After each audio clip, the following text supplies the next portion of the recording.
trastorno paralítico espástico agudo. ¿Por qué está provocado este trastorno? Pues por una toxina, ¿no? Es una neurotoxina que la sintetiza el Clostridium tetani. La característica del Clostridium tetani es que no va a invadir tejidos y provoca la enfermedad mediante la toxina. Esta toxina se llama la tetanospasmina y es más conocida como la toxina tetánica, ¿no? Es la segunda sustancia más venenosa después de la toxina botulínica. ¿Cuál es la dosis letal de la toxina tetánica en humanos? Es pues de 10 a las 5 miligramos por kilo. Ahora, ¿cuáles son las características del Clostridium tetani? Es una bacteria anaerobia, estricta, es gram positiva. Aquí sí les puse una tinción gram, ¿no? Es gram positiva, es esporógena y es móvil, ¿no? ¿Cuál es el hábitat natural? Pues este microorganismo, este Clostridium es ubicuo. ¿Qué quiere decir? Que se va a encontrar en cualquier lugar de la tierra, ¿no? En polvos, puede encontrarse en la misma tierra, puede estar en los tubos digestivos de varios animales, ¿no? El Clostridium pues forma esporas terminales que tienen una morfología, aquí se los voy a poner. Tiene una morfología clásica, ¿no? En el microscopio que lo vemos, aquí está con su tinción gram, que está rojito o rosadito, y tiene una forma de palillo de tambor o también, como una raqueta de tenis, ¿no? La formación de estas esporas pues es importante para este microorganismo porque le permite sobrevivir, ¿no? Muchas esporas van a poder sobrevivir a la ebullición, pero donde no va a sobrevivir pues es hasta la esterilización, como los autoclave. Pregunta: ¿la mortalidad en adultos se debe en su mayor parte al tétanos materno durante?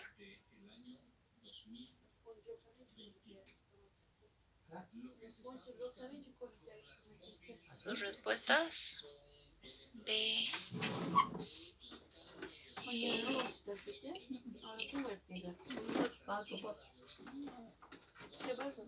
Muy bien, la respuesta es la E, ¿no? La gran mortalidad que puede provocar el tétanos en el tétanos materno es sobre todo después del parto y después de un aborto, ¿no? Se ha visto que aproximadamente pues pueden ocurrir han ocurrido en el año 2015 57,000 muertes por tétanos, ¿no? De estas muertes, 20,000 han ocurrido en neonatos. Fíjense que es un número importante el tétanos neonatal. Y de estos, pues 37,000, de estos 57,000, 37,000 han ocurrido en niños mayores y adultos.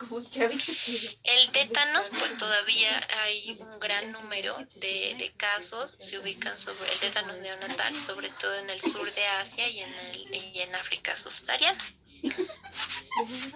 Como decíamos, la mortalidad en adultos se debe en su mayor parte al tétanos materno, que se va a producir después del parto o después de un aborto, o también por una infección postquirúrgica por el Clostridium tetani. Según los datos pues, que están en su bibliografía, desde el 2009 hasta el 2015 todavía se han registrado 197 casos. De estos, 16 han causado muerte por tétanos, ¿no? En Estados Unidos, pues ya la mayoría de los casos han ido disminuyendo, de los casos de tétanos neonatal, porque han habido casos de la inmunización. Y de hecho, gracias a la inmunización, pues estos casos han ido disminuyendo. Pregunta: indique el concepto correcto en relación al tétanos en su epidemiología. La mayoría de los casos de tétanos no neonatal se deben a una lesión traumática. Se puede producir por una inyección no estéril. El tétanos puede producirse también tras una inyección de drogas ilegales. La enfermedad puede aparecer también tras el uso de material de sutura contaminado tras la inyección intramuscular de medicinas. Solo la C, todos.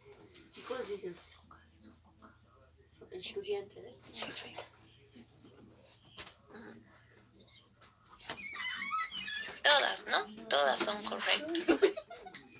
Lo que habíamos visto acerca del tétanos neonatal, ¿no? Porque, ¿cuál es la causa principal? Pues una lesión traumática. Ahora, respecto al tétanos no neonatal, como decíamos, se deben a una lesión traumática porque pueden ser por cuchillos que estén encerrados, por astillas, por clavos, por vidrios, ¿no? Generalmente pueden ser heridas penetrantes que estén causadas por objetos sucios. También otra de las causas es la inyección de drogas ilegales, ¿no? Otra de las causas es pues el uso de material de sutura contaminado, o pues se ha visto que hay una inyección, tras una inyección intramuscular de medicinas, sobre todo las quininas para el paludismo, ¿no? Que utilizamos por Plasmodium falciparum. Otra de las causas es por mordedura de animales, ¿no?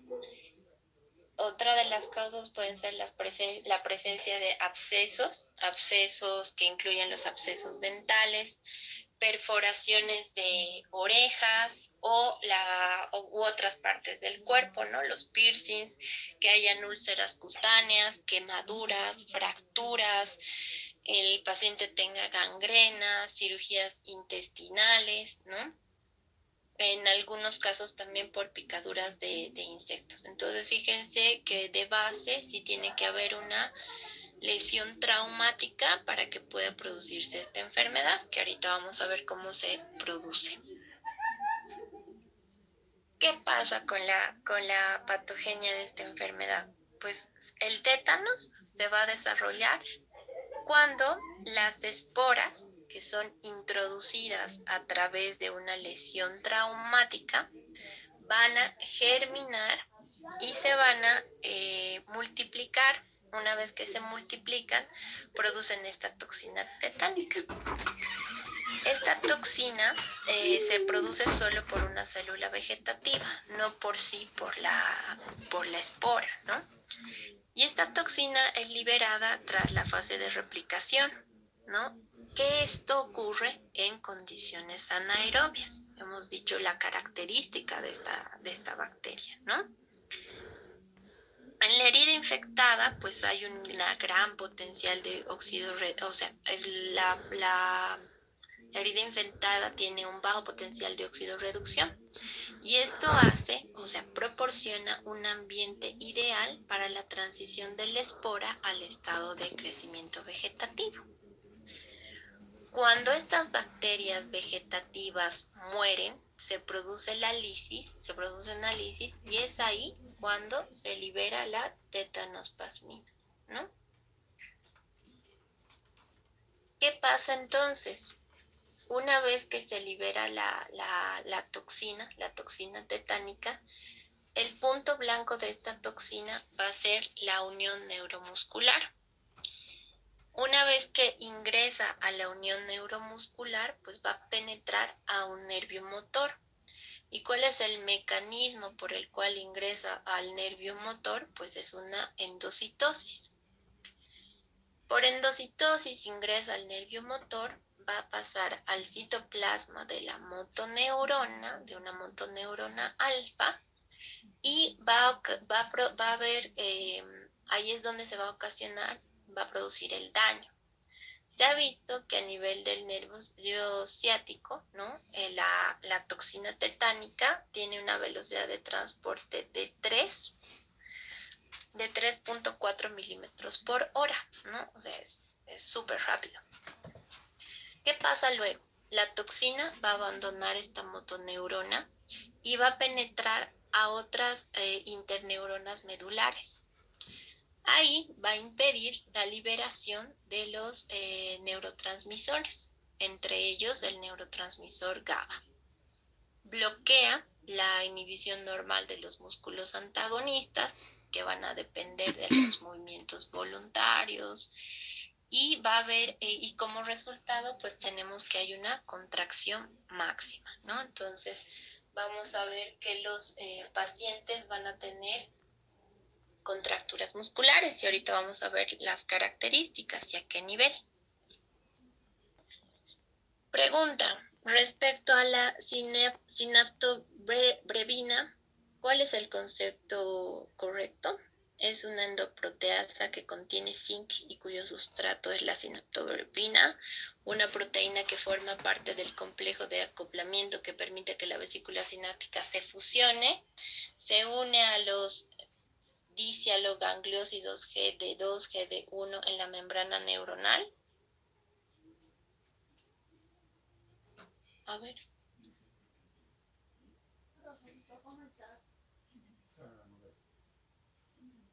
La B. Sí, ¿no? Es la B. Es una proteína que forma parte del complejo que permite que esa vesícula sináptica se fusione con la membrana de la célula neuronal y a partir de ahí, pues ocasione el daño, ¿no?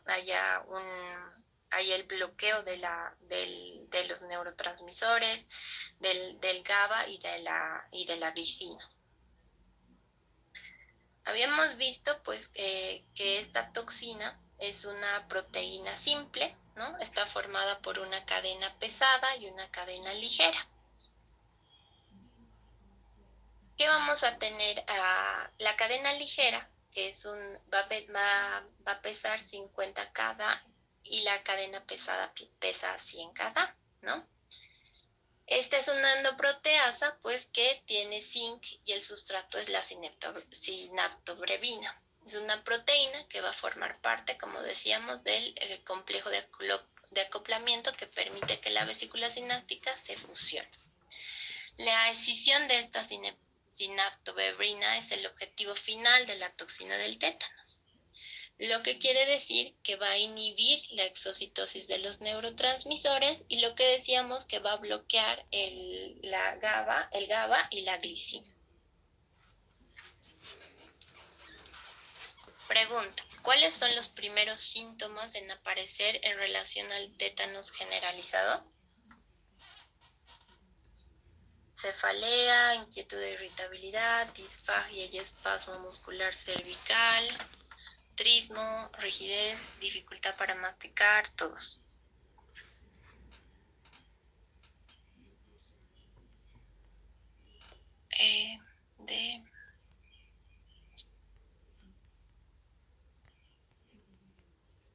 Ok. La respuesta es todos, ¿no?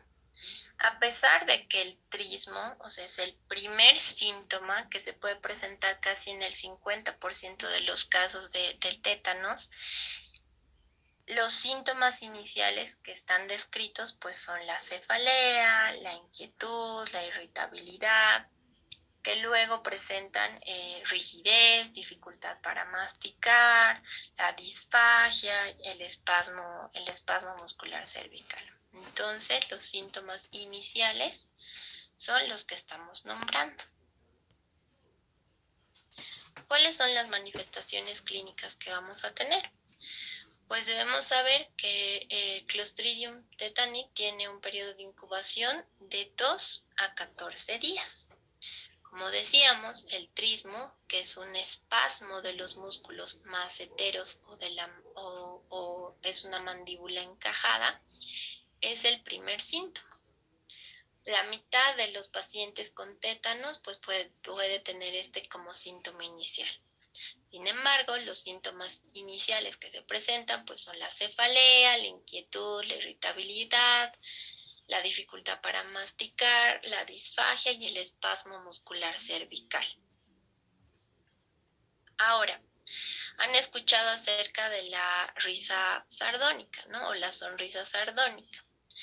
Esto se debe a que son espasmos intratables de los músculos faciales y bucales, ¿no?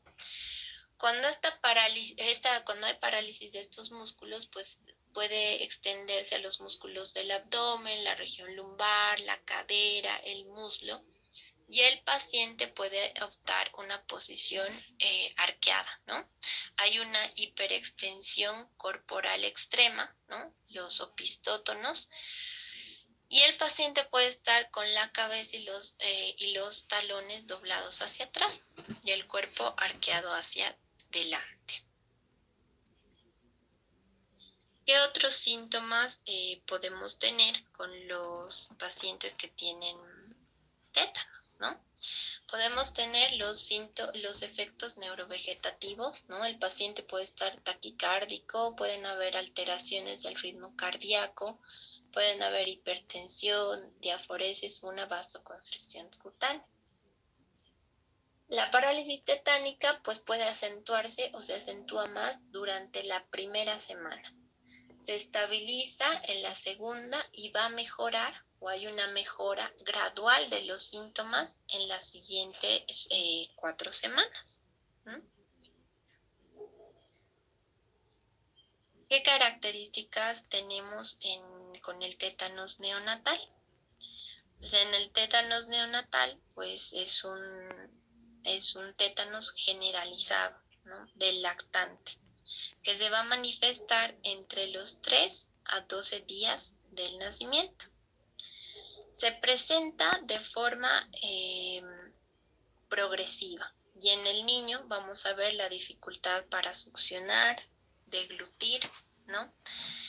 Y vemos datos de irritación también, ¿no? Que podemos sospechar que tiene sensación de hambre también. ¿Qué vamos a tener y qué es característico también en el tétanos neonatal? Pues son características la parálisis o disminución de los movimientos, la rigidez al tacto, los espasmos con o sin opistótonos, ¿no? Respecto al muñón umbilical, pues se ha visto que esa puede ser la entrada para el microorganismo, ¿no?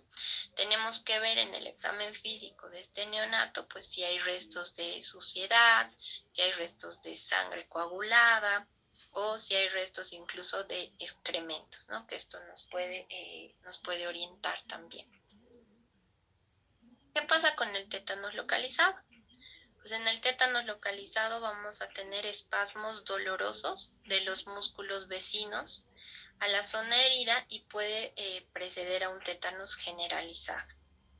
En el tétanos localizado pues tenemos un tétanos cefálico que a pesar de que es una forma infrecuente pues va a afectar a la musculatura vulvar como consecuencia de heridas o cuerpos extraños en la cabeza, fosas nasales o cara. También se ha visto que se puede asociar a casos de otitis media crónica. ¿Cuál es la característica de este tétano cefálico? Pues va a tener el niño una retracción palpebral, un desvío de la mirada, puede tener el trismo, ¿no? La sonrisa sardónica, puede haber también parálisis espástica de la lengua y también puede haber parálisis de la musculatura faríngea.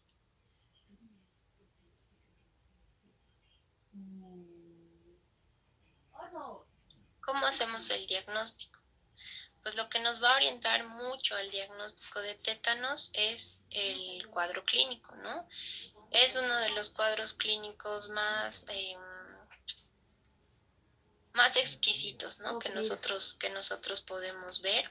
Generalmente, pues los casos típicos que tenemos es que puede ser una madre, una paciente, ¿no? Que no ha sido inmunizada, que además el niño ha nacido o ha sufrido una herida en las 2 semanas antes del parto en este caso, que presenta trismo característico, puede haber disfagia, la rigidez muscular generalizada, espasmos y es que hay una el sensor está conservado, ¿no? ¿Qué vamos a ver en los estudios de laboratorio rutinarios, ¿no? Cuando nosotros tomamos una BH, una biometría hemática, ¿no? Podemos encontrar que puede haber una leucocitosis periférica a causa de una infección bacteriana secundaria de la herida, o sea que puede haber una infección secundaria por otras bacterias de la herida, o puede estar esta leucocitosis inducida por la tensión de los espasmos tetánicos mantenidos, ¿no? Por estos dos casos sí podríamos tener una leucocitosis periférica. ¿Qué pasa con el líquido cefalorraquídeo? El líquido cefalorraquídeo puede ser normal, pero debido a estas intensas contracciones, pues sí puede haber una elevación de la presión intracraneal, ¿no? Cuando nosotros tomamos enzimas musculares, ¿no? Las enzimas musculares séricas, la creatininacinasa, la aldolasa, estas sí pueden estar elevadas, ¿no? En cuanto al diagnóstico también, pues se pueden tomar pruebas de electroencefalograma o el electrocardiograma.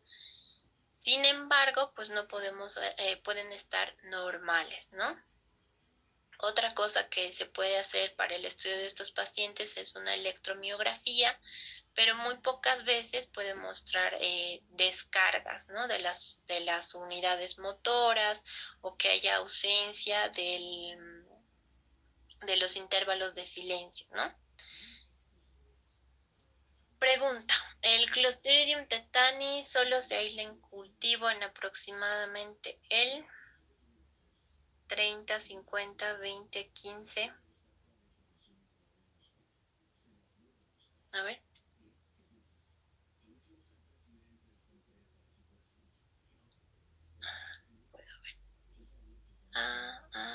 Muy bien, bien. Súper. Entonces, no siempre es visible hallar al Clostridium, ¿no? En la tinción Gram, aunque es característico esa forma que tiene de raqueta, la forma que tiene el Clostridium no siempre es visible, ¿no?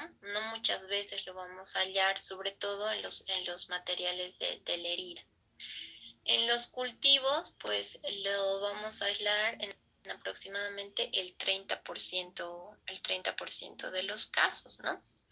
Hay una prueba, que es la prueba de la espátula, que esta prueba es una prueba diagnóstica que consiste en que nosotros toquemos la orofaringe del paciente con un abatelenguas o un depresor lingual, y normalmente esta maniobra va a provocar un reflejo nauseoso porque el paciente trata de expulsar la espátula, ¿no? Y esta es una prueba negativa. Si hay tétanos, pues los pacientes van a desarrollar un espasmo reflejo de los músculos maceteros y van a morder la espátula. Esta es una prueba positiva. Se ha dicho de esta prueba que es una maniobra diagnóstica, ¿no? En la pie de la cama del paciente, y tiene una alta sensibilidad y una alta especificidad. ¿Cómo haremos el diagnóstico diferencial? Pues sabemos que el tétanos pues tiene una clínica florida, ¿no? Y vamos a hacer de acuerdo a los síntomas que va presentando, pues respecto al tétanos, al trisno, por ejemplo, podemos descartar dentro de las causas más frecuentes un absceso parafaringeo, un absceso retrofaringeo o abscesos dentales. Otra cosa en la que debemos sospechar es la presencia de que estemos frente a una encefalitis, ¿no? Que puede estar afectando el tronco encefálico. Otra de las patologías que debemos sospechar en caso de o diferenciar del tétanos es la rabia, ¿no? Se va a distinguir por la hidrofobia, ¿no? En la rabia hay una intensa hidrofobia. También las disfagias, las convulsiones que son predominantemente clónicas y la pleocitosis que vamos a tener en el líquido cefalorraquídeo.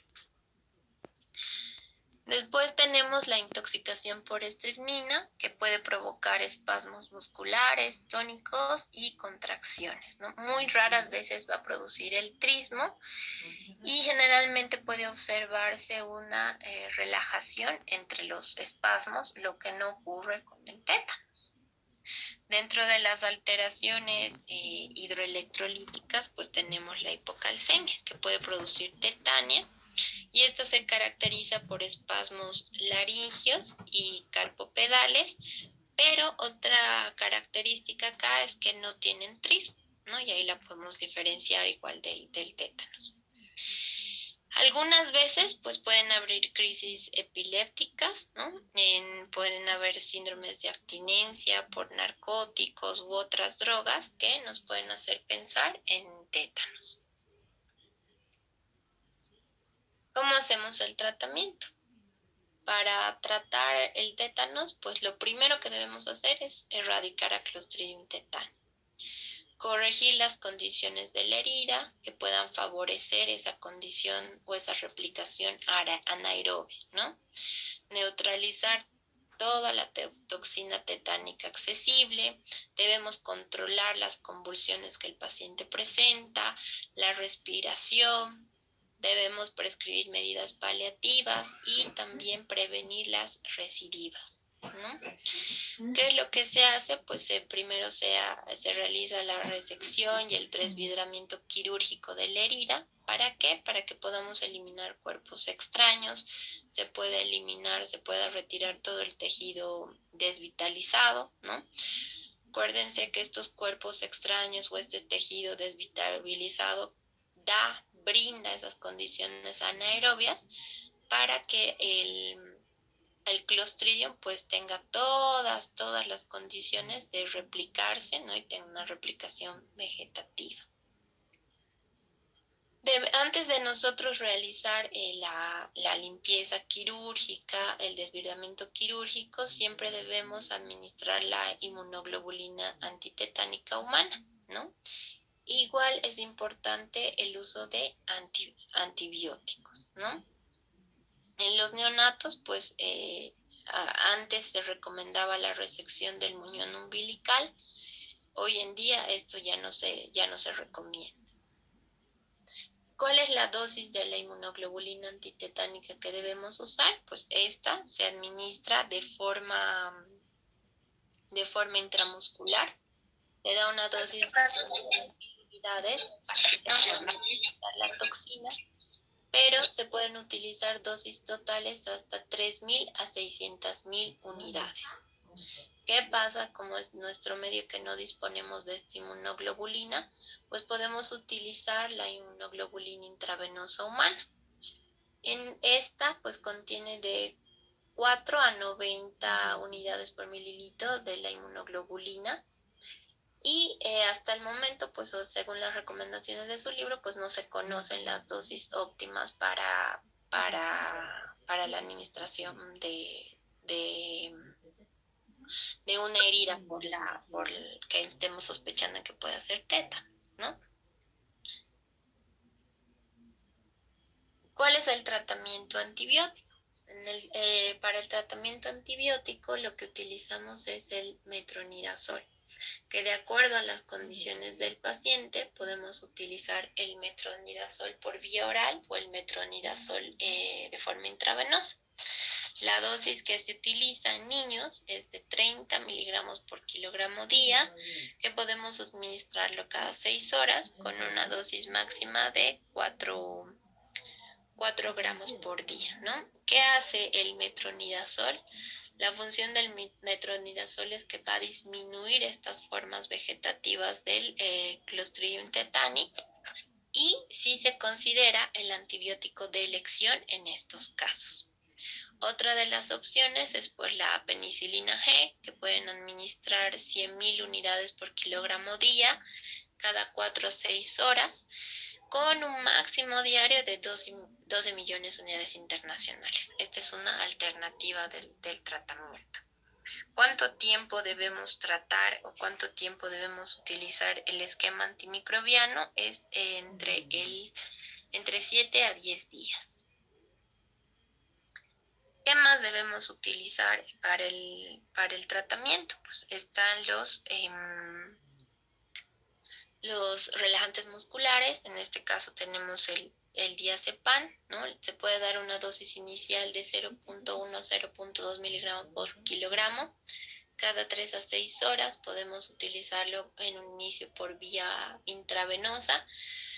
Una vez que se controlen los espasmos tetánicos, podemos tener una dosis efectiva, ¿no? Se puede ir jugando con las dosis y el tratamiento pues puede ser entre 2 a 6 semanas, ¿no? Y se puede ir retirando de forma gradual.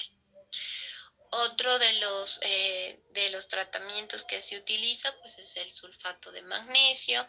Podemos utilizar otras benzodiazepinas como el midazolam, la clorpromacina, el dantroleno y el baclofeno, ¿no? Se ha visto dentro de los nuevos tratamientos pues el baclofeno intratecal, ¿no? Que va a producir una relajación muscular completa que en muchas ocasiones puede provocar apnea, ¿no? Entonces, este medicamento sí se debe utilizar siempre en una unidad de cuidados intensivos. Otro de los medicamentos que se puede utilizar pues son el becuronio y el pancuronio, pero estos van a producir una parálisis flácida, lo que muchas veces pues obliga a la intubación del paciente ya que necesite una ventilación mecánica, ¿no? Podemos utilizar también los bloqueantes alfa y beta adrenérgicos y también la morfina. Este tipo de tratamientos en estos pacientes con tétanos, pues sí se los utiliza en las terapias intensivas, ¿no? Y es también fundamental pues la monitorización cardiorrespiratoria, las aspiraciones de secreciones, ¿no? Tener un buen manejo del medio interno, ¿no? El manejo hidroelectrolítico del paciente. Todas estas cosas se deben ver y se deben enfocar en terapia intensiva. ¿Cuáles son las complicaciones que vamos a tener? Pues las convulsiones, la parálisis rígida, intensa y mantenida del tétanos, pues nos pueden llevar a numerosas complicaciones. Dentro de estas, pues una de estas es que nos pueden ocasionar neumonías. ¿Por qué? Porque la aspiración de secreciones, ¿no? Puede predisponer a que el paciente tenga esta complicación. El paciente al estar en terapia intensiva, intubado, con ventilación mecánica, pues sí también tiene el riesgo de que pueda desarrollar un neumotórax, un enfisema o una neumonía asociada a ventilador. Dentro de las complicaciones que también se han descrito en estos pacientes, pues están las trombosis venosas,